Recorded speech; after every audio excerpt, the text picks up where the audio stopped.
Alright, so today we're going to install a twin air compressor from ARB. Got the car here. Already got the under seat mount. As you can see, it's pretty straightforward. Just connects to the two seat bolts in the back, and then it has this plate. You can actually mount this on either side. I chose to do the passenger side. As you can see, I got a quick connect there, and I got the manifold in case I ever want to do like ARB compressor, and it kind of holds a little bit of air. So mounting is like super straightforward. Wiring is pretty straightforward as well. It has a lot of wiring because it comes with the wiring for the solenoids in case you want to do ARB compressor. I chose to cut it all out. As you can see, I got wiring. All this is from the like this goes through the solenoids. You don't need that if you're not going to use it. I'm not going to use it at the moment, so I'm not going to worry. Those are for the switches. So I simplify it a lot. So basically, in my case, I got the battery on the back because of the suspension I have. But basically, you got two power cables going to the battery, which I'm going to show you in a minute, and two ground cables going to the negative terminal of the battery. And then here, you only have two more wires that connect to the compressor, which is purple and black. So those get connected to the wiring harness, and then you have all on the back of the switch, and the instructions tells you which pin are you going to use, like backwards. So you basically going to use these cables. Okay, so what's the red with yellow, red, blue with white, black, and two blacks. So you hook all that up. Sorry, you hook up all that, and then you got two more cables which are right here, red and yellow and blue and white. So the red and yellow, I got it. Basically, it's a ignition cable. I got it from the connector from the seat. So it's I got it to, which was it? I believe it was, you can see the connector is right here, and I got it hooked up to this orange, I don't know if you can see it, orange and green. Okay, so I got it connected to there. So I'm getting the switch, the ignition switch, and then I had the blue and white, which I got connected right here. In my case, you just probably have a whole bunch of cables here. Mine's the very basic Wrangler, so I only have two cables coming to it. This is for the center console, which this orange one has the LEDs inside here and the LED down there. So I got it hooked up to there. So that's pretty much it. Let me show you. So I turned the ignition all the way on. It's working. And then when I turn the lights on, the bottom is going to light up. So you can see the bottom of it's light up. So that's it. Pretty straightforward. I'll show you the connections on the battery in a second. And then you just got to put it all back together. One more thing, you got to cut the carpet out. So I got it here. A couple, I cut it small pieces, but it's quite a lot actually. Cut all that out. I was cut in small sections to see what's the less that could take away from it. And you gotta take and cut this AC duct out of the way as well. So I got that out of the way. That's the only thing that's out of it that you have to remove from it. And I'll show you the battery. So as you can see, I got the battery connected underneath underneath the back seat. So all you gotta do is just this big ground and this little ground, and then two battery positive. That's it. So believe it's pretty straightforward. Maybe 2 or 3 hours while you're trying to figure out what took me the most was the believe it or not, was ignition wire and the light wire. The rest is like really straightforward. So yep, I'll show you how it works now. Okay, so I got it all kind of clean up a little bit here. ARB comes with this, which is to air up tires. So see it there. So that goes in a regular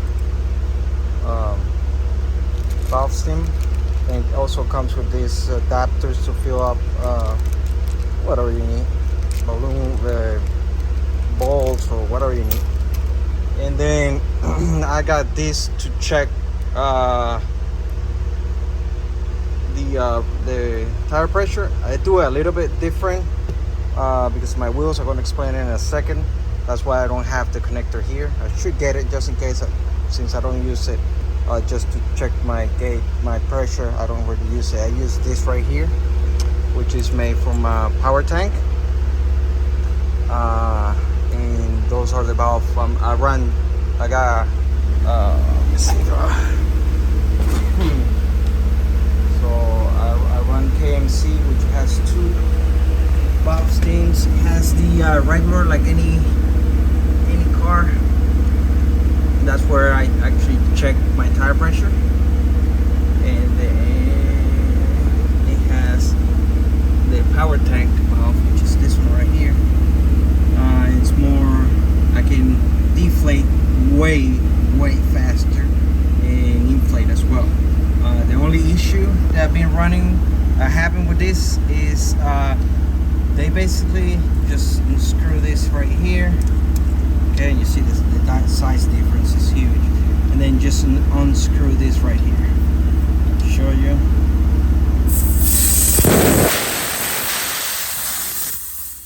Okay, and then you screw it back up, and that's it. The issue I'm having with it is if I don't leave it all the way tight, it's not sealed. So you gotta put your ear real close and see if they're still leaking, and kind of play with it a little bit.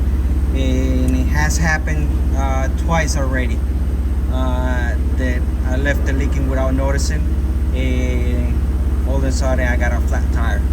So that's actually the reason why I'm putting the compressor, because I like the valve, but they don't work as they should.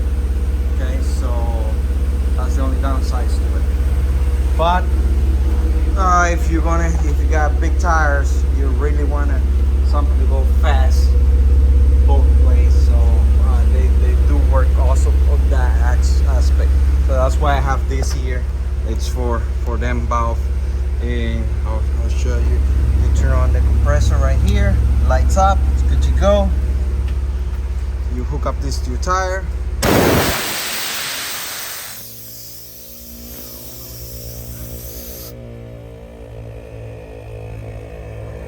Pressure again, shuts off.